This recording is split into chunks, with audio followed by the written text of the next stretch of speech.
This has gone too far. The promises were told, the pictures were being sold. Us conquering these mountains, winning races, being the best.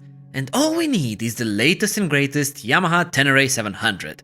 Or KTM 790. Or Aprilia. Maybe BMW too.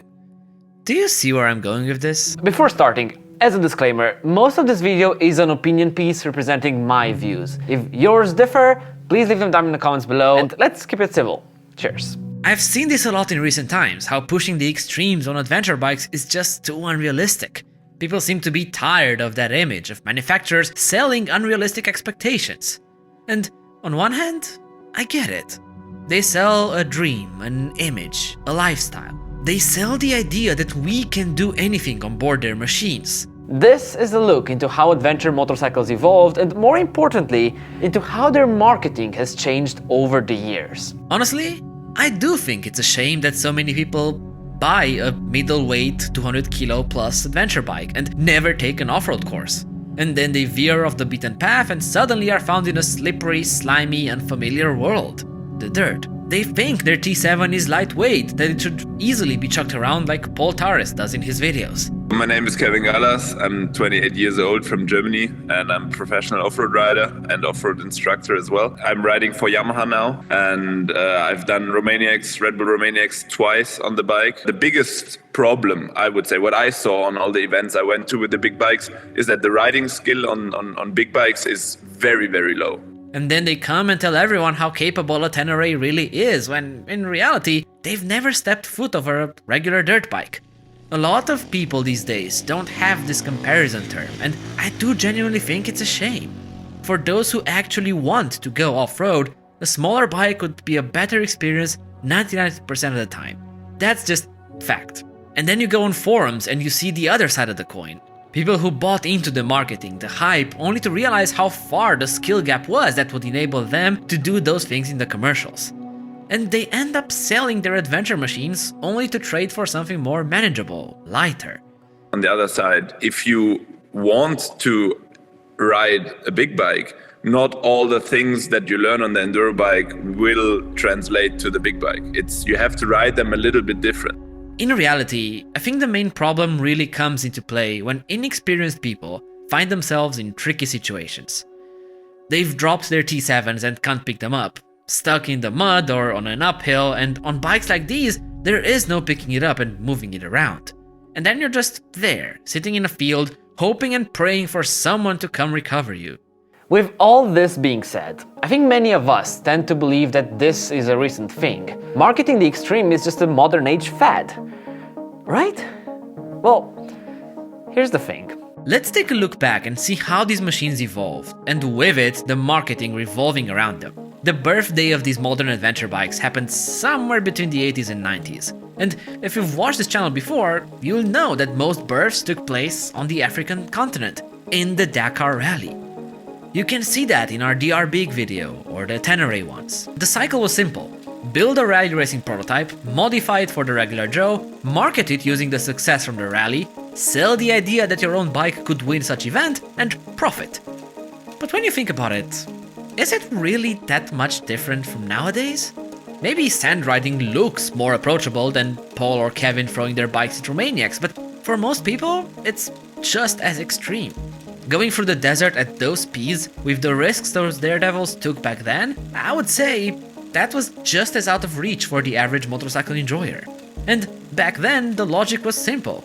These bikes started out as race machines, so it made a lot of sense to use their earned pedigree in marketing to the masses. Same as any other sport, win in motocross to sell more YZs to the public, win MotoGP and you sell more Ducatis the Monday after. But then, around the year 2000, a shift in perspective emerged. It was a small shift, don't get me wrong, but more and more manufacturers stopped using rallying as their highlight for promoting the adventure segment.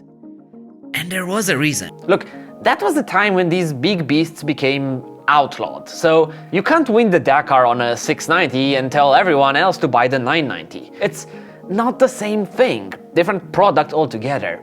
So the marketing was way less effective.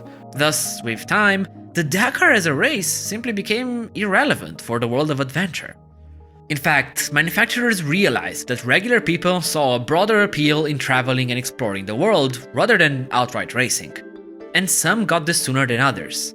Then, when Long Way Round launched, it showed BMW how much people really cared about roaming the world. This was the new age, a time when perspectives really shifted. It was the moment to advertise amazing adventures, people taking years to go on these amazing road trips. Sure, again, unreachable goals for regular people, but goals that, at least on paper, looked more achievable. It went to the point where some of these commercials stopped including dirt roads altogether, like the ones for Honda's Transalp. Even the early 2017 commercials for Honda's Africa Twin showed this side of motorcycling, the side of exploration and adventure. Heck, even KTM took a mild approach when launching their 1290 Super Adventure. They rode it through the streets of Monaco. For companies whose slogan was ready to race, the only thing it raced for was the Starbucks next door. Sure, they got a bit naughty with their Adventure R, but it was clear. This era had left all racing legacy behind.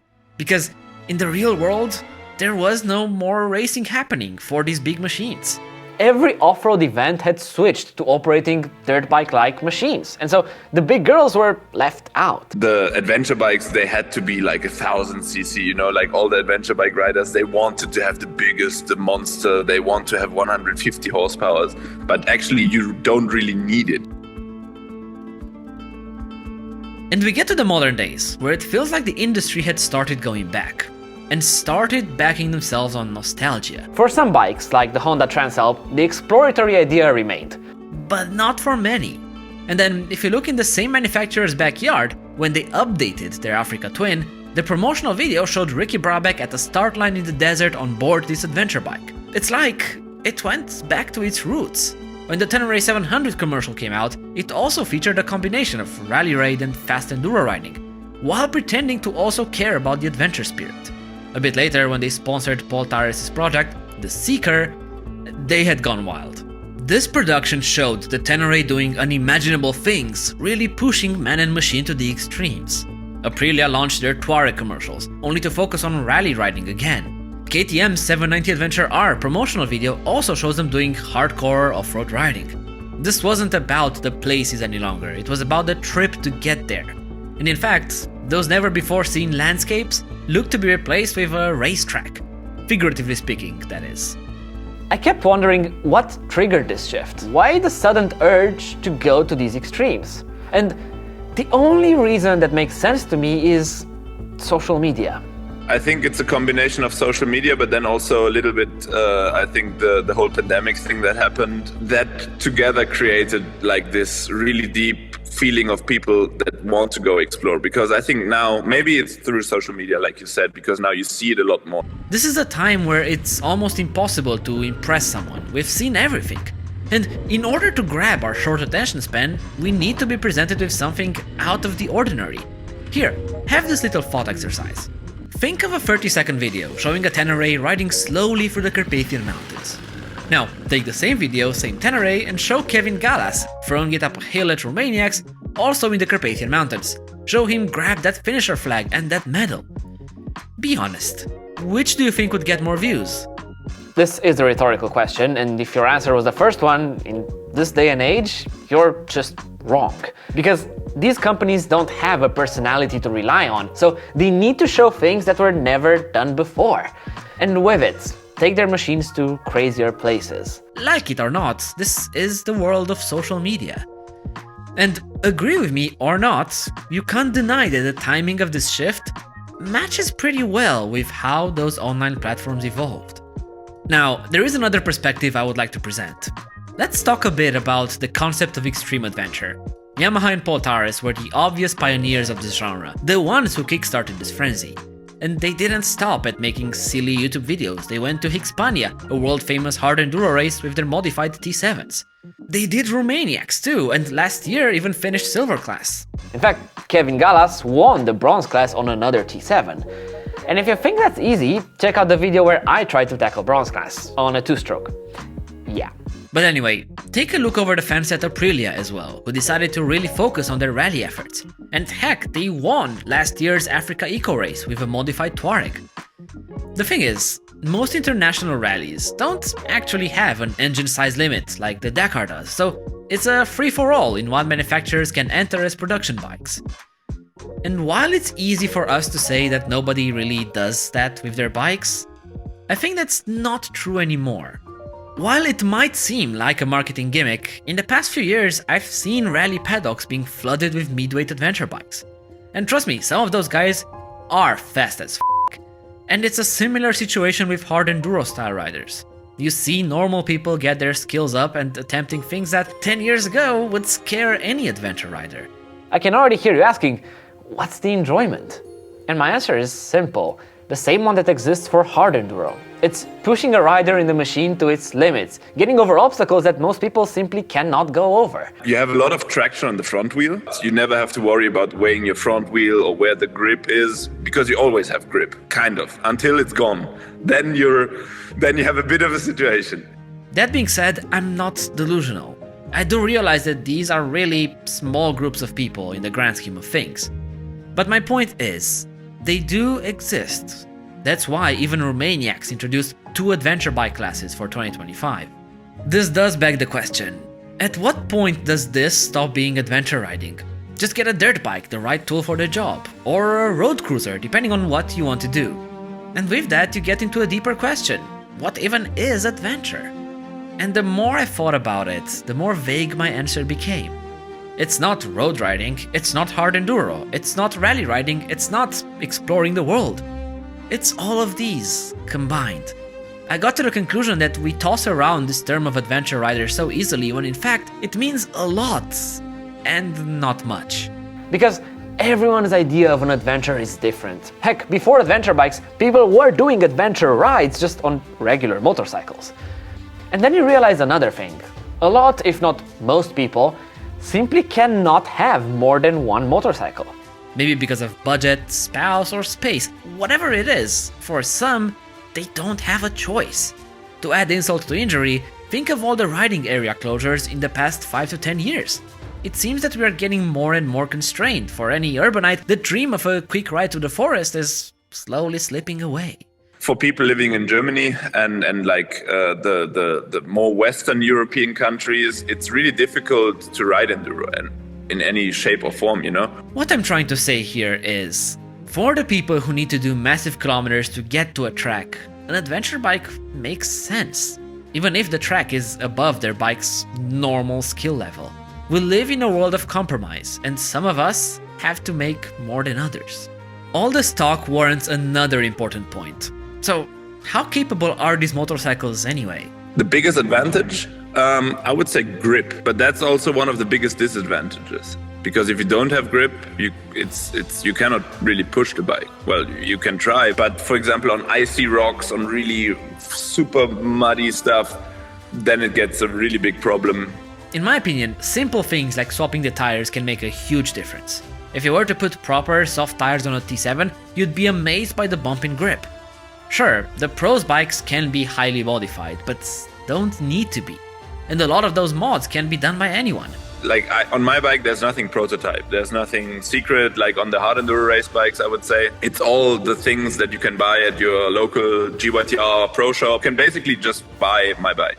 That's totally possible. Look, no matter how much of a diet you put a T7 on, it's still a T7. Still a big, heavy pig in comparison to any regular dirt bike, or even something like a 701. Let's put it that way, you don't really want to have big crashes on a big bike. They are never great. It's always worse, I would say, than on a small bike. If you combine speed and weight and you have a crash, the calculations are quite simple that the accident will be bigger. So the more I hear arguments against this type of marketing, the more I don't understand it. You'll never use this bike at its full capacity. It's something you hear over and over. And sure, I won't. But neither do most people. I don't use my hard enduro bike to its full capacity. My 450 rally bike could go a lot faster in the right hands. Any sports bike has more capabilities in it than the rider on top. And so what? If Paul and me or all the other riders that are doing crazy stuff on big bikes, if we would do the same on a bicycle or we would do the same on an enduro bike, it would be the same result. Like most people will not be able to do it. Sure, they sell the image. But if that makes you want to take these bikes out in the wilderness, Why is that necessarily a bad thing after all? If you look at a Porsche commercial and, I don't know, a Porsche works driver is drifting a GT3 RS on the Nordschleife, if you're gonna sit in a GT3 RS, one, you're gonna shit your pants because it's so expensive, and two, you probably don't have the driving ability to drift it. And I think it's just when a great product matches great marketing, right? Okay, you're not going to beat Paul on a Tenere in the desert, but you could go cruise around in the same desert. That's how I see it. Sure, they're selling a fantasy, but if that fantasy makes you feel better, is that really wrong? I don't think so. At the same time, your answer might be different than mine. And the truth is, this is not new. Superbike manufacturers had used MotoGP to sell their machines. BMW used Simo Kirsi when they launched the HP2 Enduro back in the day. So did KTM with their 950 Super Enduro. Commercials and promos have always showed the best angles of the bikes, with the best people riding them. And all this has its origins from decades ago, in the Dakar Rally. I think everybody knows kind of how we show the product, that it's not really you just buy a bike and you are able to do that. But I think it shows them that the bike you buy can do it, you know? I will admit, these commercials can make you overlook aspects of motorcycles. For example, when the Tenere launched, a lot of people, including myself, complained about its stock suspension, which, arguably for most adventure riders, can be good enough. My point is, knowing that Paul Tares can do amazing things on a T7 can take away the worry related to a bike's off-road capabilities. It can make us forget about some of the drawbacks. And just to be clear, the T7 is just an example. Most, if not all, manufacturers are guilty of this. And in a way, it's not wrong. The bike can do a lot more, but so can Paul on a different machine. It's not really misleading because I think people understand, like everybody who has ridden one, he will understand that it's not that easy. Looking at how commercials evolved over the years made me realize something. That's, at the end of the day, some things changed, but a lot others stayed the same. Most importantly, we all should enjoy our choices or adventure machines. Some lighter, some bigger, some really big, some GSs. As long as you're happy, let others be happy too. The adventure term is extremely broad these days, and that's because what the term means to each and every one of us is so different. We are all so different, and that's okay. Thanks for watching.